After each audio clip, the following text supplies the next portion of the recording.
Bonjour à tout le monde. Nous allons traiter une nouvelle séquence intitulée Équivalence des capitaux. Cette séquence s'appuie sur 4 axes principaux. Premier axe, notion d'équivalence. Deuxième, équivalence de deux capitaux. Troisième, équivalence d'un capital unique avec un groupe de capitaux. Et le dernier porte sur l'équivalence entre deux groupes capitaux. Notion d'équivalence. L'équivalence à intérêt composé se définit dans les mêmes conditions que l'équivalence à intérêt simple que nous avons vu précédemment. L'équivalence de deux définitions.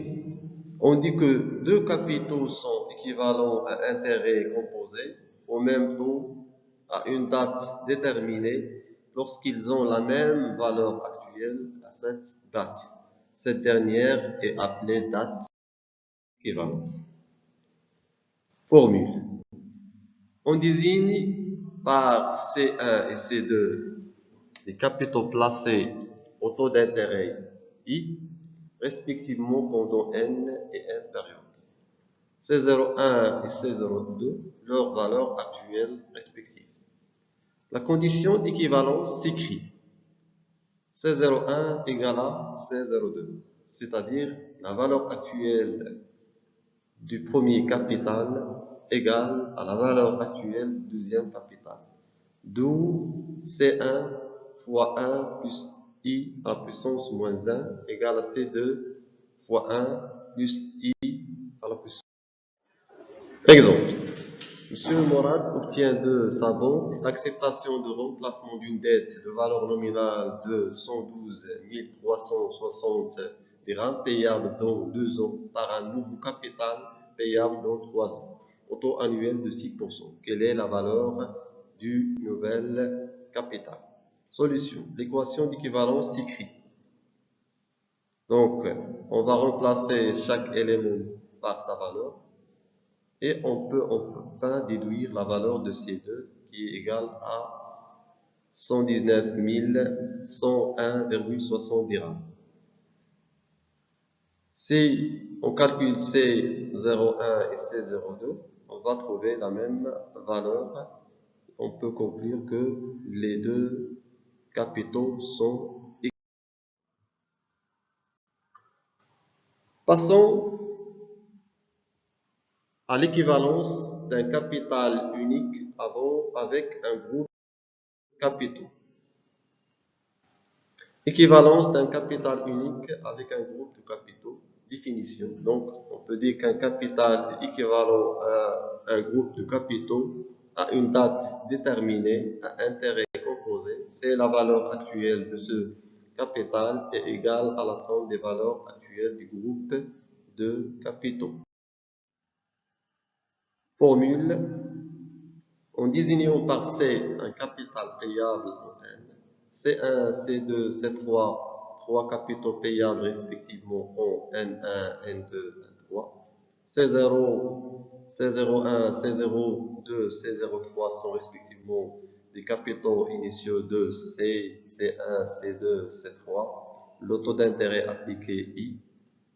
On dit que le capital C est équivalent au groupe des capitaux C1, C2, C3 lorsque C0 égale à C01 plus C02 plus C03. D'où C fois 1 plus I à la puissance moins N égale à C1 fois 1 plus I à la puissance moins N 1 plus C2 fois 1 plus I à la puissance moins N 2 plus C3 à la puissance 1 plus I à la puissance moins 3. Exemple.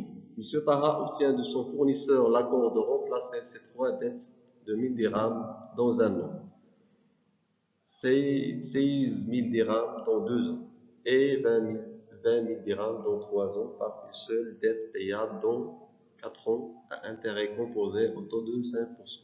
Quel est donc le capital initial de ce paiement unique? Solution.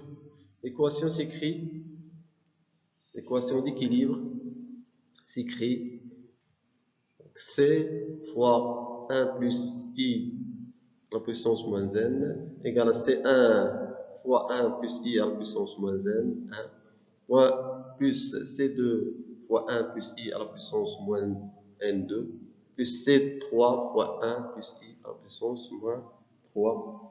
On va remplacer chaque élément par sa